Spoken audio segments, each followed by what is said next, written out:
So hello, welcome back to part 2. So just to finish giving you feedback on the four language problems outlined here. So we've looked at number 1, and we've looked at number 2, and we've looked at number 3. So let's just look at this last one here. What's swimming in the water? A ribbit. Yes, there's a frog, isn't there? What color is it?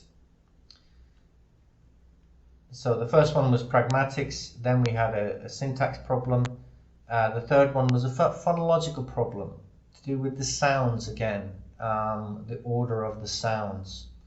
Again, as I said, it's natural for children to struggle with this as they're still getting their tongue around it, getting their ear around it, getting their head around it, and if they're at school, even getting their eyes around it and the relationship between the sounds and the symbols on the page.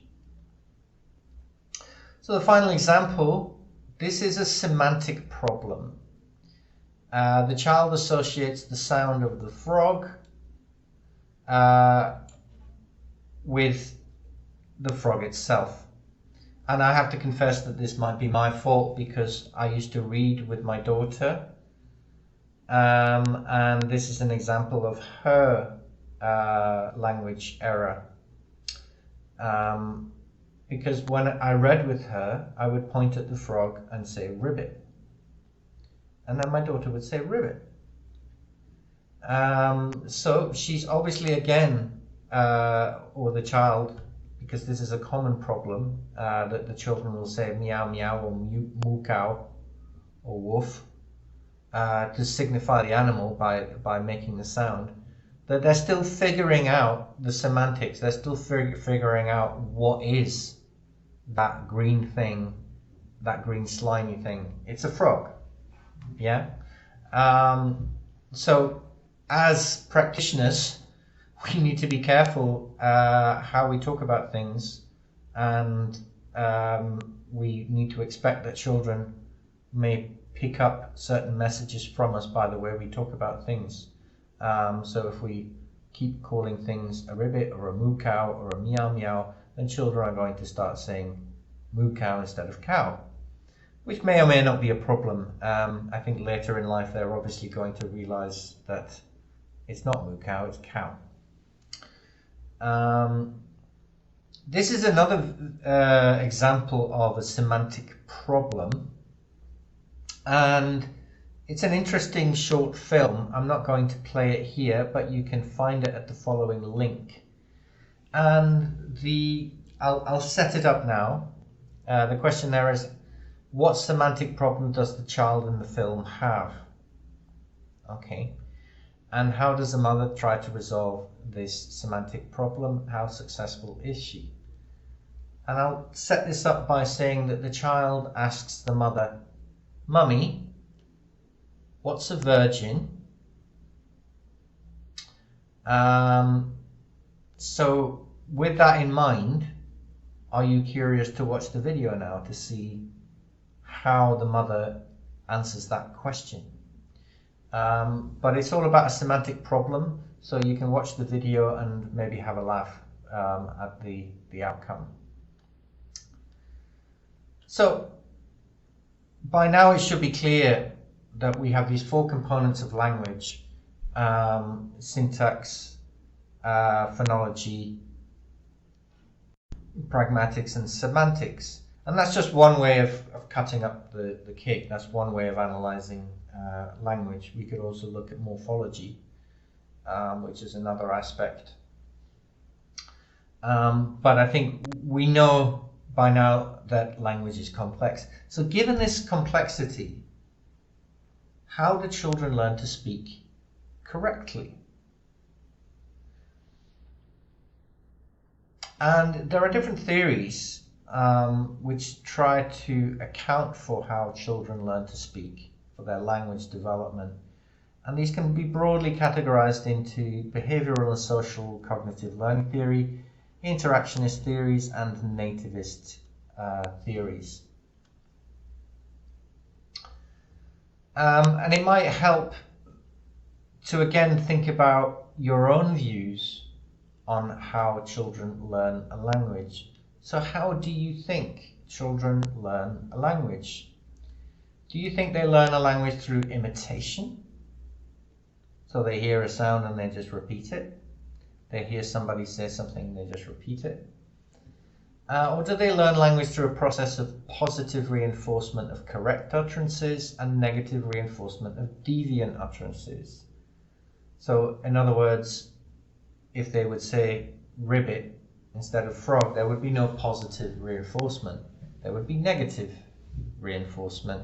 If they said frog when they are pointing at a frog, then they would receive positive reinforcement. So do you think that that accounts for how children learn a language? Or are children hardwired to learn any language they are exposed to? Is there some device or circuit system within the brain that equips them to learn a language if they are exposed to it? And the last one is language is created socially in the interaction between the infant, who is biologically ready to learn it, and his or her environment. So which of these following statements most accurately describes how children learn a language? You can pause the video and have a think on your own.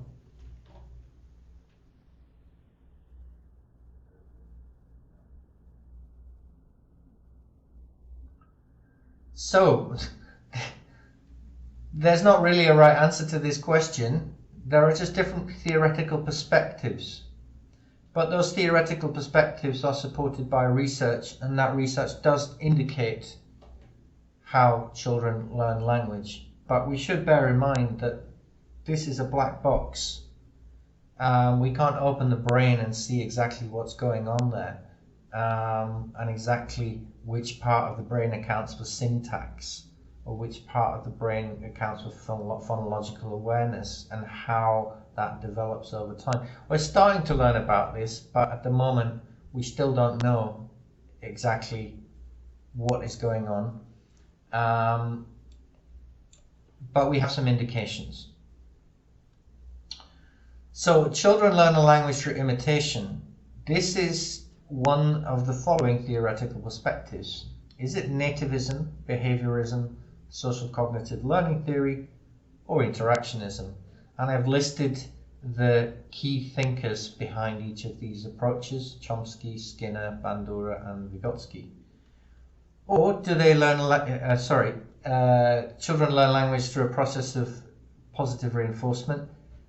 Which theory does this correspond to? Again, number 3, which theory does this correspond to? And number 4. So again, pause the video and try to match the different statements with the corresponding theory.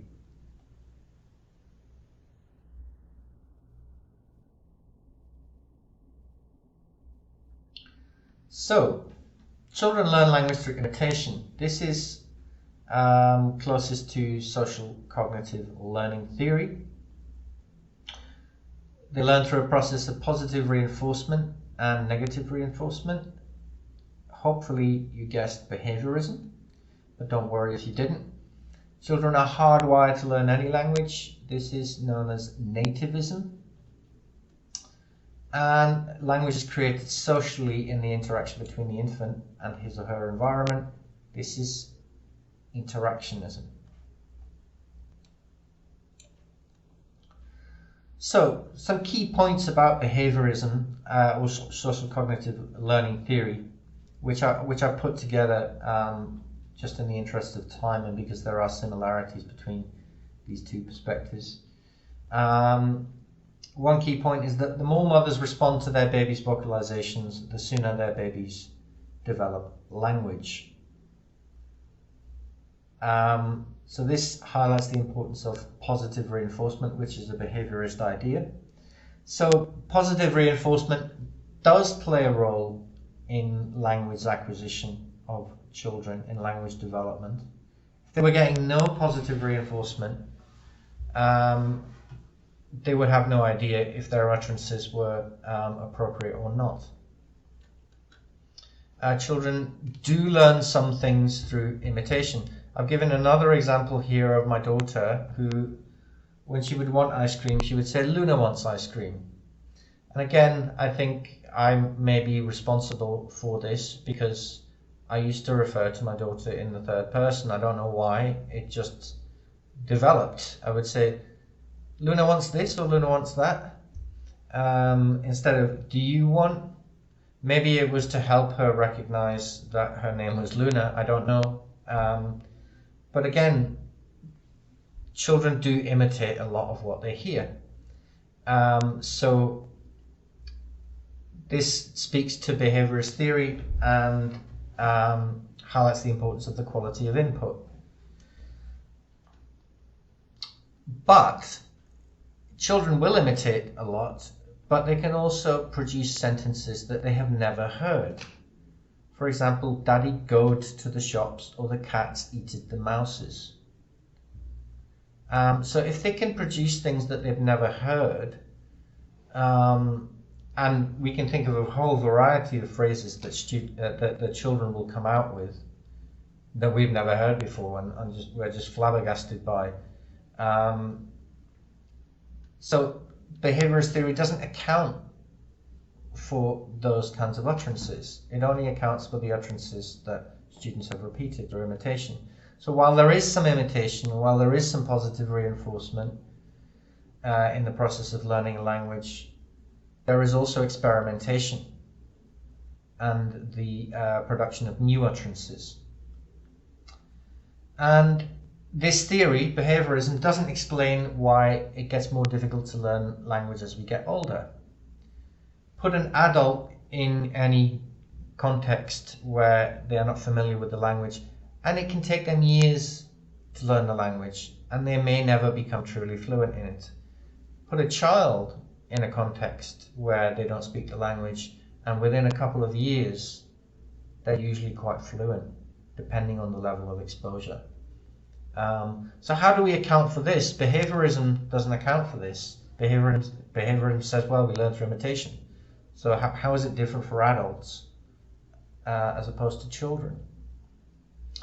So interactionism basically says that without interaction, children won't learn to speak. And that seems a reasonable assumption to make. It highlights the importance of recasting. So recasting is when you repeat what the children say in a more advanced grammar to facilitate language learning, or using more appropriate language. So if a child says a ribbit, you say, "Yes, a frog." Instead of saying to them, no, that's not a ribbit, it's a frog," which would be very direct. You can say it more indirectly by recasting the utterance, by saying the utterance in the correct form. So, "Oh, Daddy go to the shops." "Oh, really? Daddy went to the shops." And interactionism highlights the importance of motherese or parentese, whereby language is tailored to fit the sensory and cognitive abilities of infants and children. So mothers will, and fathers do this as well, I've done this myself. "Oh, so you're hungry, are you?" The baby kicks. "Yes, you are hungry. Well, we'll have to give you some milk then." Yeah, this is not the way we would talk to adults or friends, but this is the way that we talk to children. And this is an interaction with the child, and through this interaction they're going to start developing their linguistic competence. Again, this highlights that the quality of the interaction matters. Why does the quality of the interaction matter? Hopefully this graph can speak to that question. And you might want to pause the video to figure out what is going on here in this graph. So there are 2 questions there for you to think about. Just think about those questions, and if you need to, you can pause the video.